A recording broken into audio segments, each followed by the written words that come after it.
Hello. So today I'd like to kind of look at the mind. Now, for some, the mind is noisy. Really, really noisy. You kind of tend to overthink things and to the point where, let's say you're in a happy day and you kind of dissect your happiness apart until it's no longer living, you know? Now, some people just get overloaded by it to the point that they need the external world to kind of snap them out of it. The world, in its own way, is very silent if you actually think of it. The universe is naturally wordless. It's people who make noise, not sound noise. It's excess, superfluous. Now, about the mind, I think we value it far too much. We value our egos far too much. I can say that with certainty, you know? We worry that when we help others, we won't have time for ourselves, as if we're a noble cause. Likewise, death is something of an excessive fear for some, though I'd like to avoid this issue today, and I have plenty to talk about already. Now, take meditation. Meditation is the seizing of thought. It's an Eastern practice in communities that are not at all about human creation in that, like, materialistic sense, i.e. they're ascetic communities built upon humbleness. And these are three factors that I very much admire. If you look at mandalas, which are those patterns drawn on sand that kind of done by meditating Buddhists to help them reach deeper levels of awareness and then are destroyed, well, the main thing about it is that it allows them to let go of their possessiveness over their creations, over their ephemeral nature, and kind of seize their own thought. Yeah, that's the whole point of meditation. And I admire that in every way, but I'm just too selfish, too cowardly, to however beneficial this could be, seize my mind. I simply can't. Now, when you think of your ego, take a moment to think how much it can be swayed, how fragile and unstable it actually is. How sleep and food and stress and all that can affect the quality of your thinking. Now think of how much of your mind is really there, how many characteristics are just gone in a bad day, how many disappear, and how much changes from one week to the next. Now, I talked about thoughts being impersonal before because when you think them, they're already made. It's like that, isn't it? Because in a way you're involuntary, you're a contingency. And fundamentally, it's like you're a slave to your mind. Well, not that ridiculously hyperbolic and everything, but you know, you can't say that you have complete control of yourself so long as you're thinking.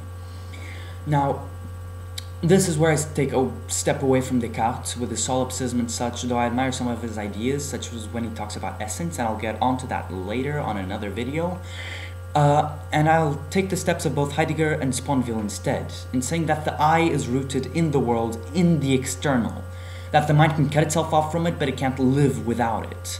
The mind can't exist without the senses. It can't exist a priori, you know?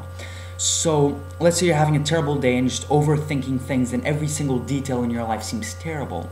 You have to kind of, you know, when you're lonely and weeping and just overwhelmed by everything, kind of have to take the hardest decision ever, and it's this.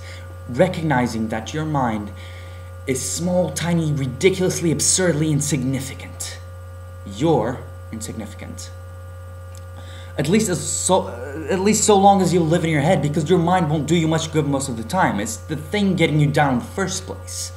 And also because the mind is a lazy, selfish thing. It always thinks, but it never gets around to doing, and it always speaks, thinking what it says is right. It wants to remain in itself, in your head, without actually going into the world, which is where things are really real, because you tend to distort reality when you overthink it. You know, it's like memory. Memory has so many flaws. Now, certain philosophers like Buber and Sartre and all those existentialists say that the essence of being human is the social.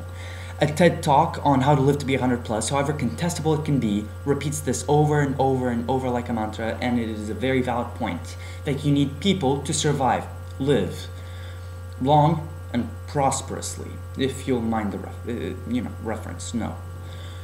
We can't live in our heads, and if you do, it'll turn dry like a desert, it'll go infertile, or whatever the word is, and your throat parches, and you become mentally, emotionally, physically unstable, because stress does have an impact on your body, and likewise the body has an impact on your mind, blah, blah, blah. Seize the mind.